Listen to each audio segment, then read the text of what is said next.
पाकिस्तान में जब भी किसी के पास पैसा आता है तो वो सबसे पहले ज़मीन ख़रीदता है।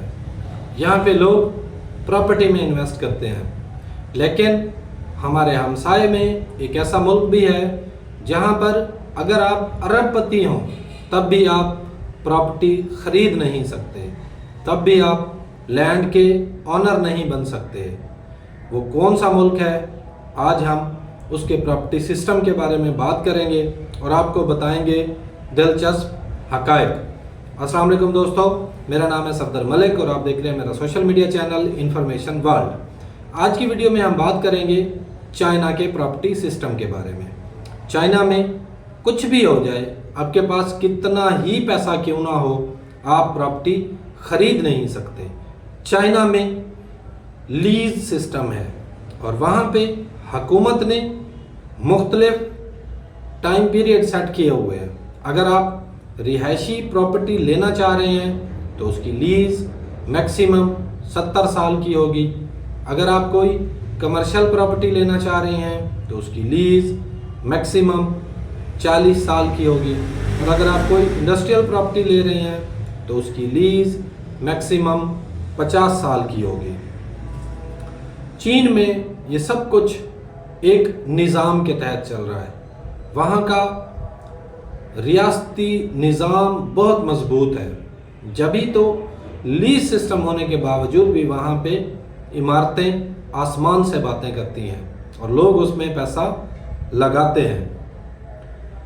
बहुत से लोगों के जहन में अब ये सवाल होगा कि जब हम ज़मीन ख़रीद ही नहीं सकते तो फिर वो ज़मीन किसकी है और क्यों है?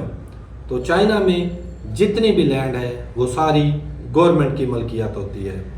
शहरी इलाकों की जितनी भी लैंड होगी वो हुकूमत के पास होगी और देहाती इलाकों की जो ज़मीन होगी वो इज्तमाई मलकियत होगी, किसी एक फ़र्द वाहिद की मलकियत नहीं होगी।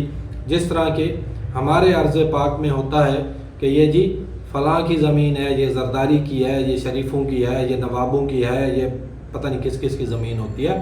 तो वहाँ पे ऐसा कोई सिस्टम नहीं है कि कोई आपसे आपकी रोज़ी रोटी छीन सके, कोई आपको काबू कर सके, आपको लालच दे सके। वहाँ पे लैंड किसी प्राइवेट ओनर की मलकियत ही नहीं है सिरे से।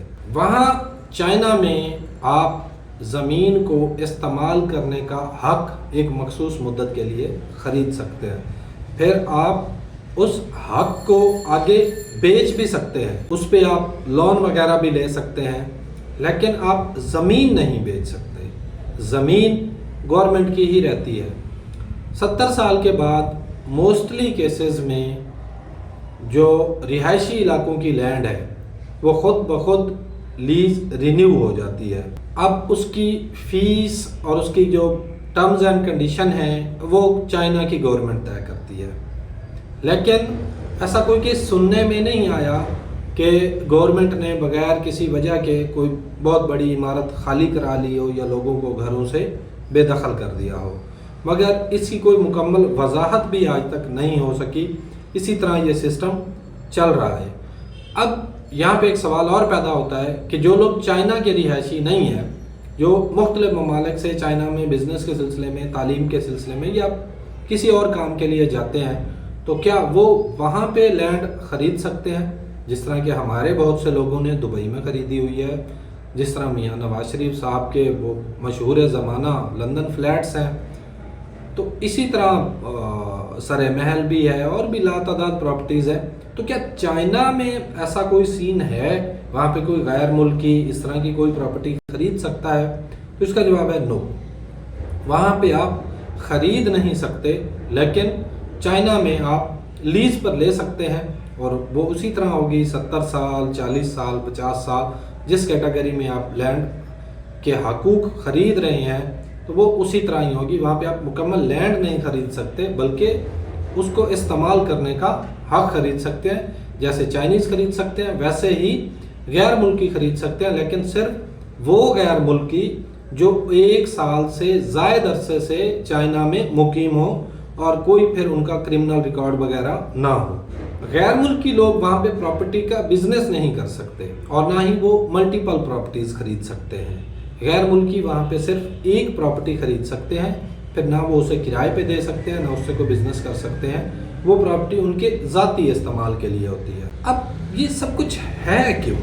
आखिर क्या वजह है? चाइना दुनिया की दूसरी बड़ी मईशत है, प्रॉपर्टी दुनिया भर में एक फेवरेट बिजनेस समझा जाता है, तो फिर चाइना में ये सब क्यों है? इसकी वजह बड़ी सिंपल सी है। चाइना की आबादी बहुत ज़्यादा है और चाइना में लैंड कम है, इसीलिए बीजिंग, शंघाई, शेंजन में फ्लैट्स की इमारतें आसमान से बातें करती हैं। बहुत ऊंची ऊंची इमारतें हैं वहाँ पे। अब चीन में प्रॉपर्टी का बहरान आया था, तो वो क्यों आया था? उसकी वजह सिर्फ ये थी कि लोग सरमायाकारी के लिए ख़रीदते गए, फ्लैट्स बनाते गए, कर्ज पे इमारतें बनती गईं और फिर ये हुआ कि एवरग्रैंड जैसी कंपनियां दिवालिया होने लगी। हुकूमत को मुदाखलत करनी पड़ी और तब जाके कई मामलात सेटल हुए। अब चीन का प्रॉपर्टी मॉडल हमें क्या सिखाता है, पाकिस्तानियों को क्या सिखाता है? तो चीन में ज़मीन रियासत की, इस्तेमाल अवाम का, कंट्रोल हुकूमत का, और इसी कंट्रोल ने चीन को तेज़ तरीन तरक्की दी, लेकिन ख़तरात भी पैदा किए हैं। अब पाकिस्तान में क्या होता है? गवर्नमेंट कोई मेगा प्रोजेक्ट लगाना चाहती है, जिसकी लैंड होती है वो जाके स्टे ले लेता है। अब वो केस इतना लंबा चलता है कि प्रोजेक्ट जब तक कोर्ट में सेटलमेंट होती है, उस प्रोजेक्ट की कॉस्ट डबल हो जाती है। वहाँ पे मसाइल इतने ज़्यादा हो जाते हैं कि सत्यानाश हो जाता है। चाइना में इस तरह नहीं है। चाइना में गवर्नमेंट सिर्फ ऑर्डर करती है और वो अपना वो प्रोजेक्ट कंप्लीट कर लेते हैं। तो दोस्तों, चीन में कोई भी मुकम्मल मालिक नहीं बन सकता। सब कुछ एक मुनज़्ज़म लीज सिस्टम पर चलता है। बहुत से लोग कहते हैं ये बेहतरीन मॉडल है, बहुत कहते हैं ये बेकार मॉडल है। आप इस बारे में क्या समझते हैं? अपनी कीमती राय का इज़हार कमेंट बॉक्स में ज़रूर कीजिएगा। बहुत जल्द मिलेंगे एक नई इन्फॉर्मेटिव वीडियो के साथ। तब तक के लिए अल्लाह हाफ़िज़।